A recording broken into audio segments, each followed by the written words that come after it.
Halo teman-teman, hari ini saya dan teman-teman saya akan melakukan pengujian pada bahan plastik. Nah, gimana sih caranya? Caranya adalah dengan cara dibakar. Nah, kenapa dibakar? Karena supaya untuk mengetahui karakteristik dari plastik-plastik tersebut. Kalian kepo kan? Nah, makanya kita lihat. Yuk kita lihat. Dadah! Perkenalkan, kami kelompok 1 dari Politeknik Industri Admin Cikarang. Nama saya Paskalis Duma Kristanto. Halo, perkenalkan nama saya Aras A. Perkenalkan, nama saya Beriktus Dimas Aditya. Pada kehidupan sehari-hari, mungkin sering kita lihat botol minum, styrofoam, plastik kresek, dan banyak lagi. Nah, semua benda itu terbuat dari bahan-bahan plastik. Di sini kami akan menjelaskan beberapa jenis plastik yang umum di masyarakat. Plastik adalah polimer organik sintetis atau semi-sintetis. Dengan kata lain, unsur lain mungkin ada. Plastik selalu mengandung karbon dan hidrogen.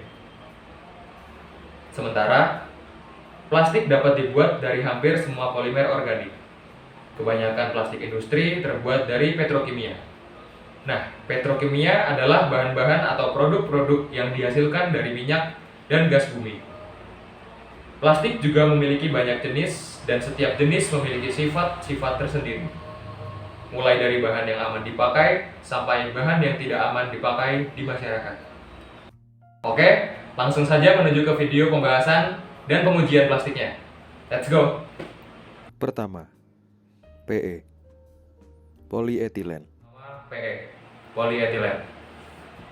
Karakteristik pembakaran plastik ini adalah jika dibakar, plastiknya mudah terbakar, menimbulkan bau yang tidak sedap dan asap yang keluar berwarna hitam.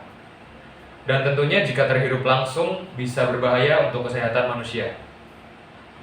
Plastik jenis ini biasa dipakai untuk botol plastik berwarna jernih, tembus pandang atau transparan seperti botol air mineral, botol minuman, botol minyak goreng, dan lain-lain. Untuk pertekstilan, PE digunakan untuk bahan serat sintetis atau lebih dikenal dengan polister. Plastik ini direkomendasikan hanya untuk sekali pakai. Penggunaan berulang kali, terutama pada kondisi panas, dapat menyebabkan melelehnya lapisan polimer dan keluarnya zat karsinogenik dari bahan plastik tersebut. Sehingga dapat menyebabkan kanker jika digunakan untuk penggunaan jangka panjang. Kedua, HDPE, High Density Polyethylene. High Density Polyethylene. Karakteristik pembakaran plastik ini adalah jika dibakar menimbulkan asap berwarna putih, berbau tidak sedap, dan plastiknya terbakar lebih lama dibandingkan plastik jenis PE biasa. Jenis ini memiliki sifat bahan yang lebih kuat, lebih keras, buram, dan lebih tahan terhadap suhu yang tinggi. HDPE biasa dipakai untuk botol kosmetik, botol obat, botol minuman, Tupperware, galon, dan lain-lain. Nah, yang kita uji coba di sini adalah botol sampo. Walaupun demikian, sama seperti PE, HDPE juga direkomendasikan hanya untuk sekali pakai. Karena pelepasan senyawa antimoni trioksida terus meningkat seiring waktu, dan bila digunakan untuk jangka yang panjang dapat berbahaya bagi kesehatan. Bahan HDPE bila ditekan tidak dapat kembali ke bentuk semula. Ketiga, LDPE, Low Density Polyethylene. LDPE, Low Density Polyethylene. LDPE banyak dipakai untuk tutup plastik, kantong kresek, dan plastik tipis lainnya. Sifat mekanis jenis LDPE ini adalah kuat, tembus pandang, fleksibel, dan permukaan agak berlemak. Pada suhu 60 derajat Celcius, sangat resisten terhadap reaksi kimia. Daya proteksi terhadap uap air tergolong baik, dapat didaur ulang serta baik untuk barang-barang yang memerlukan fleksibilitas tapi kuat. Walaupun baik untuk tempat makanan, barang berbahan LDPE ini sulit dihancurkan. Selain itu, pada suhu di bawah 60 derajat Celcius, sangat resisten terhadap senyawa kimia. Barang berbahan LDPE ini sulit dihancurkan, tetapi tetap baik untuk tempat makanan karena sulit bereaksi secara kimiawi dengan makanan yang dikemas dengan bahan ini. Karakteristik pembakaran LDPE adalah Api yang berwarna bening dengan inti berwarna biru pada bagian yang terbakar menetes-netes, berbau seperti parafin, asapnya hampir tidak kelihatan. Bila dipegang terasa seperti lilin, tergores kuku dan tidak pecah. Keempat, PVC, polyvinyl chloride. PVC atau polyvinyl chloride. Jenis plastik PVC ini bisa ditemukan pada plastik pembungkus cling wrap untuk mainan, selang, pipa bangunan, taplak meja plastik, botol sampo, botol kecap, dan botol sambal, dan lain-lain. PVC mengandung DH yang berbahaya bagi kesehatan. Makanan yang dikemas dengan plastik berbahan dapat terkontaminasi karena DH lumer pada suhu minus 15 derajat Celcius. Reaksi yang terjadi antara PVC dengan makanan yang dikemas dengan plastik ini berpotensi berbahaya untuk ginjal, hati, dan berat badan.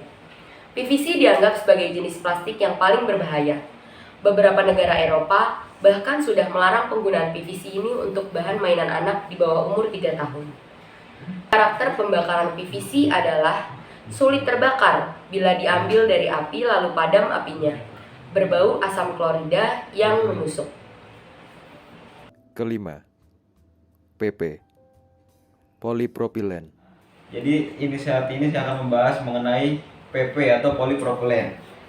Jenis plastik ini adalah pilihan bahan plastik terbaik, terutama untuk tempat makanan dan minuman, seperti tempat menyimpan makanan, tutup botol, cup plastik, mainan anak, botol minum, dan yang terpenting botol minum untuk bayi. Polipropilen lebih kuat dan ringan dengan daya tembus uap yang rendah, ketahanan yang baik terhadap lemak, stabil terhadap suhu tinggi, dan cukup mengkilap. Bahan yang terbuat dari PP bila ditekan akan kembali ke bentuk semula. Carilah dengan kode angka 5 bila membeli barang berbahan plastik untuk menyimpan kemasan berbagai makanan dan minuman. Nah, karakteristik pembakaran plastik ini sama seperti PE, yaitu jika dibakar menimbulkan asap berwarna putih, berbau tidak sedap, dan plastiknya terbakar lebih lama. Keenam, PS, polistiren. Selanjutnya ada yang namanya PS atau polistiren. Polistiren merupakan polimer aromatik yang dapat mengeluarkan bahan stiren ke dalam makanan ketika makanan tersebut bersentuhan. Bahan ini harus dihindari karena selain berbahaya untuk kesehatan otak, mengganggu hormon estrogen pada wanita yang berakibat pada masalah reproduksi dan pertumbuhan dari sistem saraf. Selain itu, bahan ini sulit untuk didaur ulang. Apabila didaur ulang, bahan ini memerlukan proses yang sangat panjang dan lama. Bahan ini dapat dikenali dengan kode angka 6. Namun, bila tidak tertera kode angka tersebut pada kemasan plastik, bahan ini dapat dikenali dengan cara dibakar. Cara terakhir dan yang sebaiknya dihindari. Jika dibakar, bahan ini akan mengeluarkan api berwarna kuning jingga dan meninggalkan jelaga. Banyak negara bagian di Amerika sudah melarang pemakaian tempat makanan berbahan styrofoam, termasuk negara di Cina. Lalu karakteristik pembakarannya, api berwarna kuning, banyak jelaga, berbau agak manis, seperti gas lentera atau karet, dan bagian yang terbakar menetes. Ketujuh, PA, polyamid. Polyamida linear thermoplastic synthesis yang pertama kali diproduksi pada tahun 1935 oleh ahli kimia Amerika Serikat bernama Wallace Carothers. Polyamida resisten terhadap suhu tinggi dan listrik berkat struktur kristalnya. Plastik ini juga memiliki ketahanan kimia yang baik. Plastik ini dapat menahan sebagian besar bahan kimia kecuali asam kuat, alkohol, dan alkali. Sebagai contoh, sifat nilon yang tahan air dan cepat kering membuatnya sangat ideal untuk dibuat menjadi payung dan pakaian tahan air. Polyamida juga sering dicampur dengan tekstil alami seperti kapas untuk membuat pakaian. Untuk karakter pembakarannya, polyamida memiliki warna apinya biru dengan bagian pinggir kuning, menetes seperti benang yang ditarik, dan berbau seperti tanduk atau tulang yang terbakar.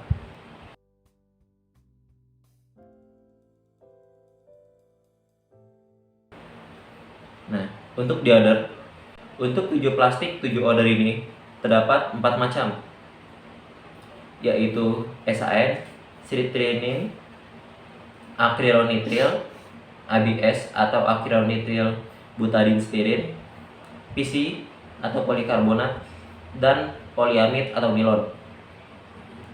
SAN dan ABS memiliki resistensi yang tinggi terhadap kimia dan suhu, kekuatan, kekakuan, dan tingkat kekerasan yang telah ditingkatkan sehingga merupakan salah satu bahan plastik yang sangat baik untuk digunakan dalam kemasan makanan ataupun minuman. Biasanya terdapat pada mangkuk mixer, pembungkus termos, piring, alat makan, penyaring kopi, dan sikat gigi. Sedangkan ABS biasanya digunakan sebagai bahan mainan Lego dan pipa PC. Atau polikarbonat dapat ditemukan pada botol susu bayi, gelas anak balita atau sippy cup, botol minum polikarbonat, dan kaleng kemasan makanan dan minuman termasuk kaleng susu formula.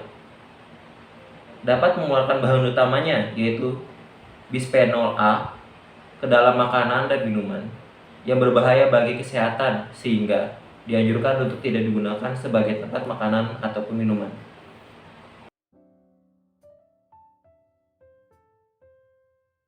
Yuk. Untuk kesimpulannya, kita harus lebih bijak dalam memilih dan menggunakan kemasan-kemasan yang terbuat dari plastik, khususnya plastik dengan kode 1, 3, 6, dan 7, khususnya polikarbonat.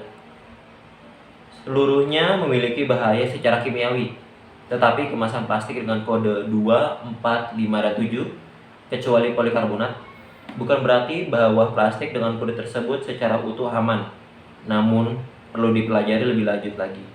Bila tidak ada kode plastik pada kemasan tersebut, atau bila tipe plastik tidak jelas, misalnya pada kode 7, di mana tidak selamanya berupa polikarbonat, cara terbaik yang paling aman adalah menghubungi produsennya dan menanyakan mereka tentang tipe plastik yang digunakan untuk membuat produk tersebut.